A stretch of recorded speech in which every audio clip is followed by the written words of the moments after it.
This week, you read the article In Citing Chaos, a study of the rhetorical use of citations by Danette Paul. Remember how last week I made the point, with the help of Carolyn Miller, that all writing is rhetorical, even STEM writing? Well, this is one example of how that's the case. Danette Paul looks at the use of citations, or what she calls citation practices, in journal articles about physics, specifically about chaos theory. Now, you may have been told in previous classes that the reason to use citations is to support the points you make in an argument or to provide evidence for those points, and that's essentially true. But Danette Paul, who is in the field of rhetoric, wanted to dig a little deeper. She was curious. What do people actually do when they use citations? Why precisely do they use them? In order to find out, she conducted a study, and that's what her article is about.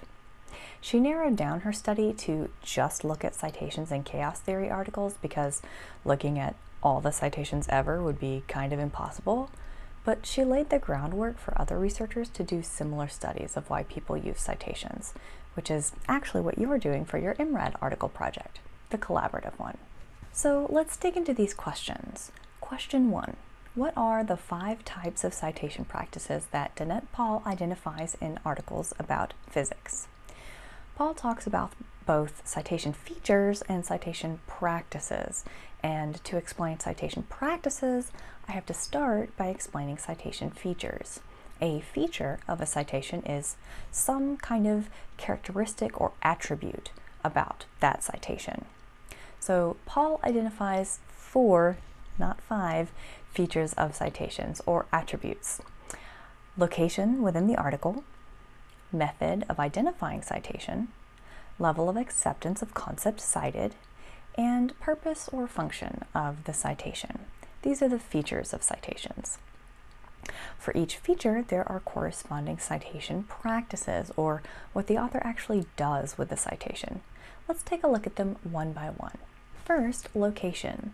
Where does the author put citations? Do they use citations in the introduction section, in the methods section, and so on and so forth?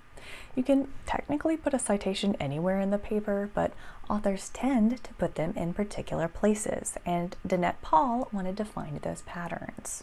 Next up, method of identifying citation. The corresponding practice here is naming. When citing a source, the author can choose to name the author of the study they're citing, or they can choose not to. So for example, I could say, Paul, 2000, argues that citation practices are rhetorical, which Paul would consider a named citation. Or I could say, citation practices are rhetorical, Paul, 2000, which Paul would consider an unnamed citation because the name is not used in the sentence itself, but in the in-text citation. The reason she considers it unnamed is because some citation styles don't include the names in the in-text citations. For example, if a citation style just uses footnotes, the citation would just look like this. Okay, next up, level of acceptance of concept cited. To explain the corresponding citation practices, Paul relies on a scheme from Latour and Woolgar. She categorizes statements into 5 levels of certainty, ranging from you don't even have to say the statement to you might use multiple hedges in the statement to indicate a great deal of uncertainty. To explain this more thoroughly, I'm just going to break down this chart right here. A statement of level 5 uncertainty is what's called tacit knowledge, or knowledge that everyone agrees upon to the degree that you don't even have to say it. These are like basic building blocks that a field operates on. So in cellular biology, a type 5 statement might be that organic life forms are made up of cells.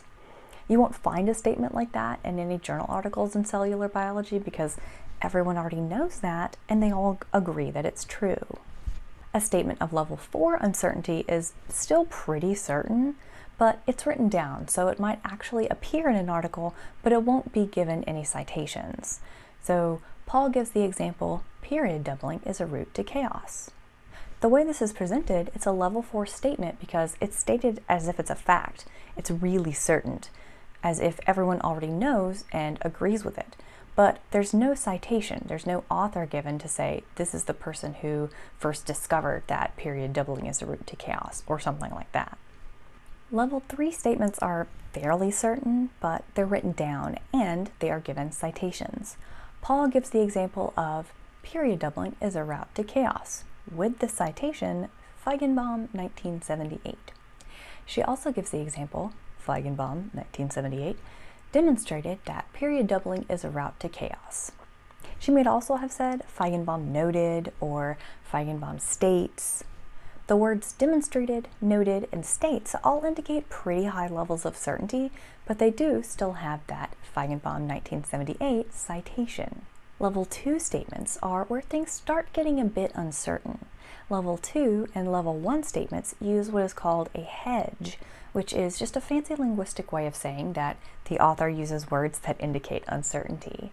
This might be in the verbs the author uses, like if she says, Feigenbaum 1978 argues that period doubling is a route to chaos, or Feigenbaum suggests, or period doubling seems to be a route to chaos, Feigenbaum 1978.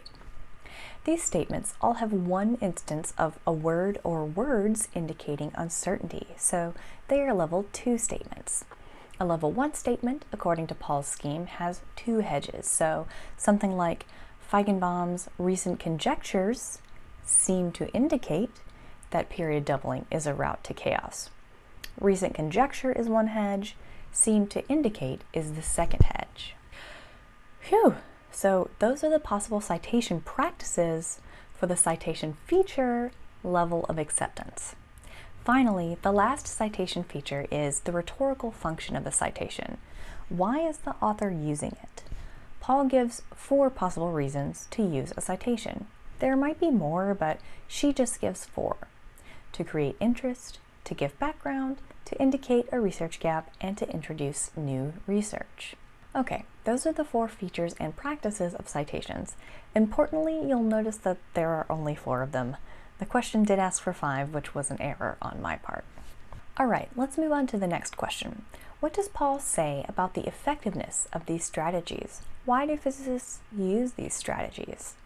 Paul argues that the authors she examined in the study used the strategies rhetorically. Essentially, the authors tend to mostly rely on citations level 3 of acceptance, things that the community is fairly certain about, but that still needs a citation. And they primarily use these citations in the introduction and body of the article to establish the context of their study with citations that are seen as old news. When the articles do use statements with more uncertainty, at level 1 or level 2, they typically use them to indicate a gap in research or to support their own work.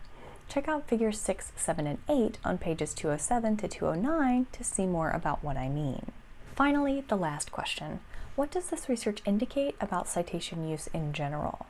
This might be the easiest question to answer. This research indicates that, like Paul says, citation use is rhetorical, and there are specific patterns to the practices that authors use. You probably said a bit more about this in your papers, giving examples or just talking more about the article in general, but that's the basic gist of it. Okay, that's it. If you're still on shaky ground with this article, be sure to go back and reread it and rewatch this video, because Paul's classification schemes are what you'll be using in your IMRAD paper. As always, you can always email me with questions.